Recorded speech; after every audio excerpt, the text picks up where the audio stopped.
Hello बच्चों, Krishna explain में आपका एक बार फिर से स्वागत है। तो बच्चों आप ध्यान दें, आज हम पढ़ रहे हैं कक्षा 8 हिंदी वसंत के अंतर्गत पहला पाठ ध्वनि।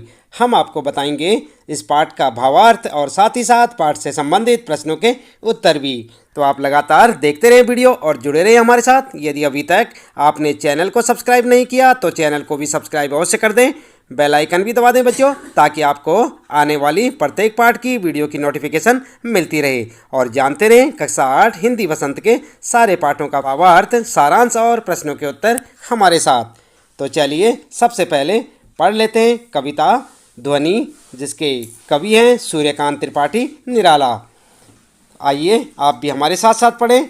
अभी न होगा मेरा अंत, अभी अभी ही तो आया है मेरे वन में मृदुल बसंत, अभी न होगा मेरा अंत। आप ध्यान दें बच्चों, यहाँ पर जो है कवि कहता है कि अभी मेरा अंत नहीं होने वाला है, अभी अभी ही तो आया है मेरे वन में मृदुल बसंत, अभी न होगा मेरा अंत। कुल मिलाकर जीवन रूपी जो बसंत है अभी शुरू हुआ है और इसका अंत नहीं होगा।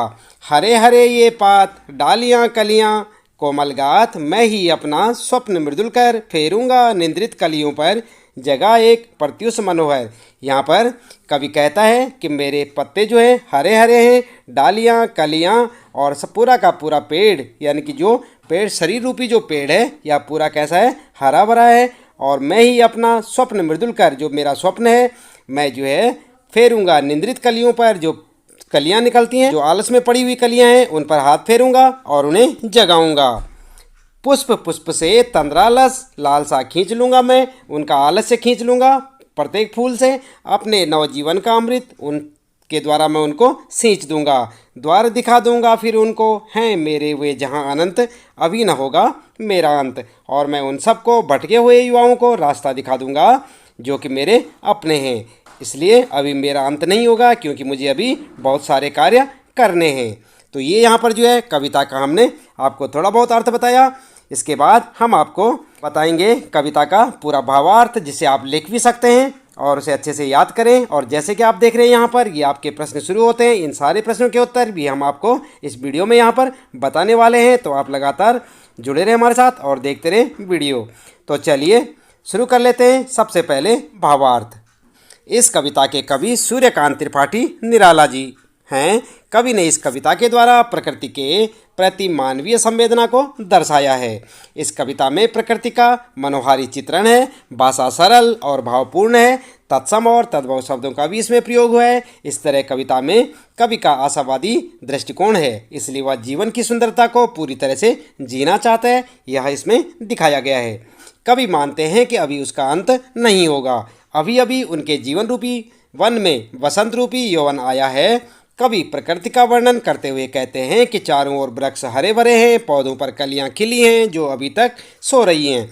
कवि कहते हैं वो सूर्य को लाकर इन अलसाई हुई कलियों को जगाएंगे और एक नया सुंदर सवेरा लेकर आएंगे। कवि प्रकृति के द्वारा निराश हताश लोगों के जीवन को खुशियों से भरना चाहते हैं।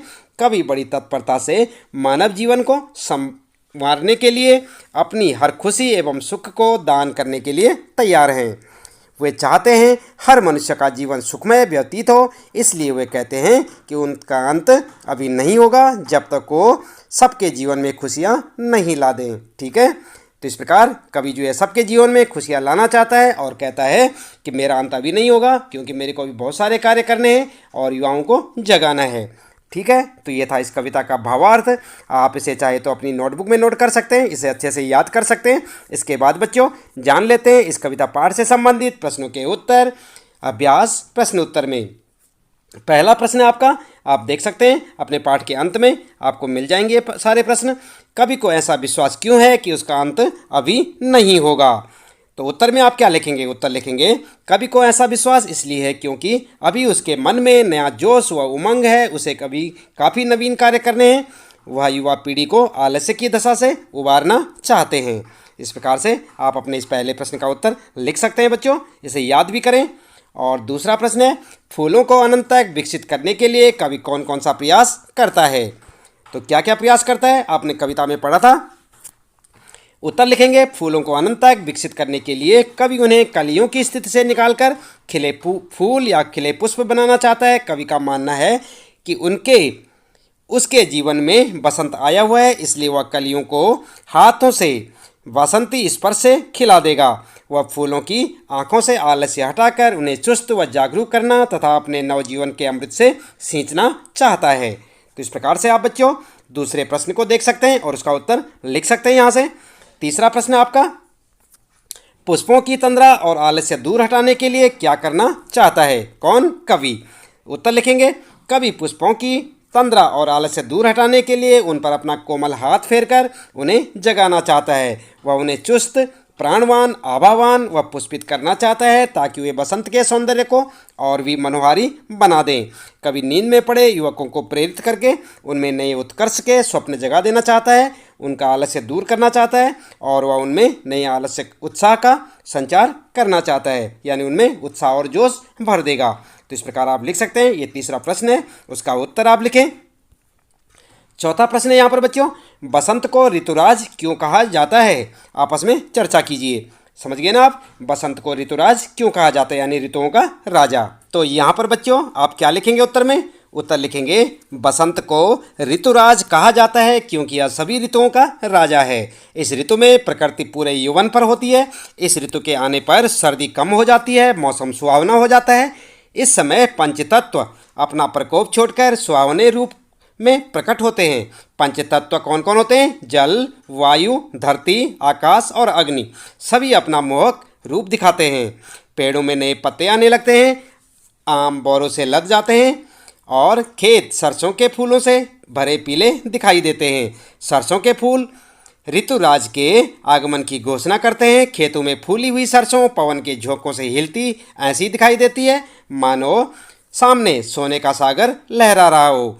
कोयल पंचम स्वर में गाती है और सभी को कुहू कुहू की आवाज़ से मंत्रमुग्ध कर देती है। इस ऋतु में उसकी छटा देखते ही बनती है। इस ऋतु में कई प्रमुख त्यौहार मनाए जाते हैं, जैसे बसंत पंचमी, महाशिवरात्रि, होली आदि, है ना। तो इस प्रकार से आप यहाँ पर से इसका उत्तर लिख सकते हैं बच्चों। ये चौथा प्रश्न है और उसके बाद जो है किसी एक त्यौहार के बारे में बात करते हैं। तो यहाँ पर जो है अगला प्रश्न है, बसंत ऋतु में आने वाले त्योहारों के विषय में जानकारी एकत्र कीजिए और किसी एक त्यौहार पर निबंध लिखिए। तो आप किसी एक त्यौहार पर निबंध लिख सकते हैं जो बसंत ऋतु में आते हैं। उत्तर में आप लिख सकते हैं, बसंत ऋतु का समय फाल्गुन, चैत और बैसाख माह के आरंभिक दिनों अर्थात मार्च अप्रैल का होता है। इसकी अवधि लगभग 2 महीने की होती है। बसंत ऋतु में कई त्यौहार मनाए जाते हैं, जैसे बसंत पंचमी, महाशिवरात्रि और होली। ठीक है, तो इस प्रकार से आप अपने इस 5वें प्रश्न का उत्तर लिख सकते हैं। और बात करते हैं एक त्यौहार के बारे में। तो मान लो हम जो है होली के बारे में लिख सकते हैं। होली के बारे में जानकारी आप यहाँ से देख के लिखें। हमारा देश भारत विश्व का अकेला एवं ऐसा अनूठा देश है जहाँ पूरे साल कोई न कोई त्यौहार मनाया जाता है। रंगों का त्यौहार होली हिंदुओं का प्रमुख त्यौहार है जो फाल्गुन मास की पूर्णिमा को मनाया जाता है। कब मनाया जाता है? फाल्गुन मास की पूर्णिमा को। याद रखेंगे ना आप। यह त्यौहार रंग एवं उमंग का अनुपम त्यौहार है। जब बसंत अपने पूरे यौवन पर होता है, सर्दी को विदा देने और ग्रीष्म का स्वागत करने के लिए इसे मनाया जाता है। संस्कृत साहित्य में इस त्यौहार को मदनोत्सव, क्या कहा जाता है? मदनोत्सव के नाम से पुकारा जाता है। होली के संबंध में एक पौराणिक कथा प्रचलित है कि भगवान विष्णु के परम भक्त प्रहलाद को अग्नि में जलाने के प्रयास में उसकी बुआ होलिका, क्या नाम था उसकी बुआ का? होलिका। भक्त कौन था? प्रहलाद। किसका? विष्णु भगवान का। अग्नि में जलकर स्वाहा हो गई थी। इसी घटना को याद कर प्रतिवर्ष होलिका दहन किया जाता है। दूसरे दिन फाग खेला जाता है। इस दिन छोटे बड़े, अमीर गरीब आदि का भेदभाव मिट जाता है। सब एक दूसरे पर रंग फेंकते हैं, गुलाल लगाते हैं और गले मिलते हैं। चारों ओर आनंद, मस्ती और उल्लास का समा बन जाता है। ढोलों पर थिरकते, मंजीरों की ताल पर झूमते, नाचते गाते लोग आपसी भेदभाव भुलाकर अपने शत्रु को भी गले लगा लेते हैं। परंतु कुछ लोग अशोभनीय व्यवहार कर इस त्यौहार की पवित्रता को नष्ट कर देते हैं, जो कि उचित नहीं है। हमारा कर्तव्य है हम होली का त्यौहार उनके आदर्शों के अनुरूप मनाएं। आपसी वैमनस्य, वैर भाव, घृणा आदि को जलाकर एक दूसरे पर गुलाल लगाकर आपस में प्रेम, एकता और सद्भाव बढ़ाने का प्रयास करें। होली के अवसर पर आओ एक दूसरे पर गुलाल लगाएं, अपने सब भेदभाव भुलाकर प्रेम और सद्भाव बढ़ाएं। ठीक है, तो इस प्रकार से आप लिख सकते हैं। होली के बारे में एक निबंध लिखेंगे, आप कुछ लाइनें लिख सकते हैं, यहाँ से देख के लिखें और इसे अच्छे से याद भी करें। क्यों मनाई जाती है, कब मनाई जाती है, ये सब आपको यहाँ पर जानकारी मिल जाएगी। इसके बाद बच्चों अगला प्रश्न आएगा यहाँ पर भाषा की बात का, और यहाँ पर जो है ये छठा प्रश्न है। हरे हरे पुष्प पुष्प में एक शब्द की एक ही अर्थ में पुनरावृत्ति हुई है। कविता में या कविता के हरे हरे ये पात वाक्यांश में हरे हरे शब्द युग्म पत्तों के लिए विशेषण के रूप में प्रयुक्त हुए हैं। यहाँ पात शब्द बहुवचन में प्रयुक्त है। ऐसा प्रयोग भी होता है जब कर्ता या विशेष्य एक वचन में हो और कर्म या क्रिया या विशेषण बहुवचन में, जैसे वह लंबी चौड़ी बातें करने लगा।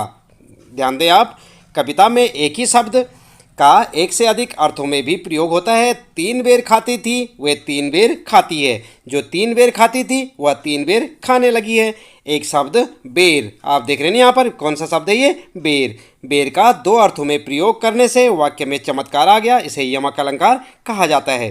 क्या कहा जाता है, यमक अलंकार। अलंकार के बारे में बच्चों आपको जानकारी होगी नहीं है तो कोई बात नहीं, आप जब वीडियो देख रहे होंगे वीडियो के डिस्क्रिप्शन बॉक्स में जाएं और डिस्क्रिप्शन बॉक्स में आपको अलंकार से संबंधित एक चैप्टर मिलेगा, आप उसे खोलकर देख सकते हैं और सारे अलंकारों के बारे में आप जानकारी ले सकते हैं।